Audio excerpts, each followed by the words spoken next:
Hello, I am back with another excerpt from the Neville Reader, which is all of Neville Goddard's books in one.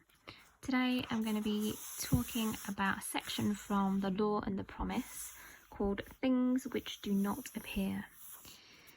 Neville says to refuse to recognise the creative power of man's invisible, imaginal activity is too great to be argued with. He believes that imagination is the source of all creation. And he believes that it's a causal activity. He says it is for us to assemble the images of happy outcome and then keep from interfering. So not let our conscious mind interfere. The event must not be forced but allowed to happen. So we don't need to imagine a scene and then, try and rearrange everything in our reality to make sure that happens. It's actually just imagining night after night is enough. And so he mentions a cool story about a woman who used her imagination to help her husband at school.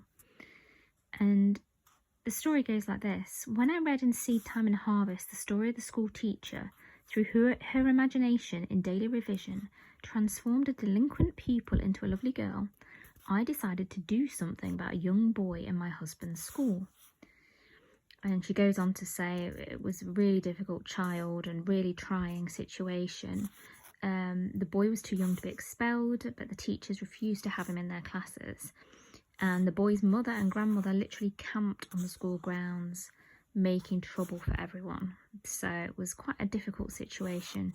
And the woman wanted to help the boy, but she also wanted to help her husband. So what she did, after listening to a story in Seed Time and Harvest, she constructed two scenes in her imagination, following Neville's method.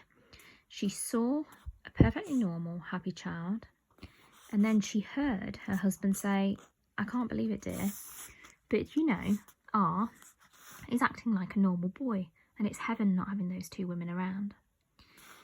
This is a crucial part.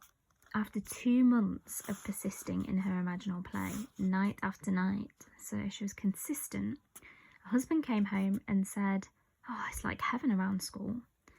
Not exactly the same words, but close enough for me. The grandmother had become involved in something that took her out of town, and the mother had to accompany her. At the very same time, a new teacher had welcomed the challenge of R, and he was progressing wonderfully well into all I imagined for him. Interesting.